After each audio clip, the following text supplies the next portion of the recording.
ఒకప్పుడు హైదరాబాద్లో అపార్ట్మెంట్ కొనడం అనేది చాలా గొప్ప విషయం. అవును. కానీ ఇప్పుడు 8 కోట్లు, 10 కోట్లు, 20 కోట్ల విల్లాలు కూడా వచ్చేసినాయి. అవునండి. పెద్ద పెద్ద అపార్ట్మెంట్లోనే 8 కోట్ల దాకా చేరుకున్న అవును. సిచ్యువేషన్ చూస్తున్నాం. ఉమ్. సో ఇప్పుడు ట్రెండ్ మారి మినీ విల్లాస్ వైపు కూడా జనం చూస్తున్నారు, అవును. Apartment buyers. అవును. సో ఈ ట్రెండ్ని ఎలా చూడాలి? ఇక్కడ ట్రెండ్ 2 రకాలుగా ఉందండి.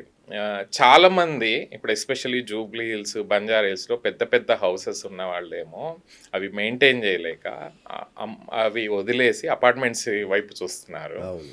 At the same time middle class నుంచి అప్పర్ మిడిల్ క్లాస్కి వచ్చిన వాళ్ళు కానీ ఒక రకంగా ఇప్పుడు ఎకనామికల్ గ్రో అవ్వడం వల్ల కొందరు చాలా చిన్న హౌసెస్లో, చిన్న అపార్ట్మెంట్స్లో ఉన్నవాళ్ళు వాళ్ళు ఎకనామికల్గా గ్రో అవ్వడం వల్ల, వాళ్ళ పిల్లలు అమెరికాకి వెళ్ళడం వల్ల, లేదు వాళ్ళ ఇంట్లో మల్టిపుల్ ఎంప్లాయ్మెంట్స్ ఉండడం వల్ల ఇప్పుడు ఎకనామికల్గా గ్రో అయిన వాళ్ళు they are looking at better housing facilities. Okay. దానిలో కొందరు అపార్ట్మెంట్ సైడ్ వెళ్తున్నారు, కొందరు విల్లా సైడ్ వెళ్తున్నారు. సో విల్లాస్ కూడా మీరు చూస్తే 2003, 4, 5 ఆ టైంలో కోకాపేటలో అంతా మీకు చాలా తక్కువ వచ్చేది. అవును. 75 lakhs 1 crore విల్లాస్ దొరికేవి ఈ area west side of the సిటీలో.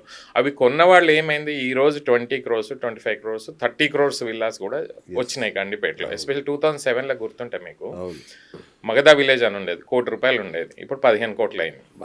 లిజెండ్ చైమ్స్ అని ఉంది, అక్కడ 1 crore అమ్మారు, అది కూడా ఇప్పుడు 14-15 crores వెళ్ళింది.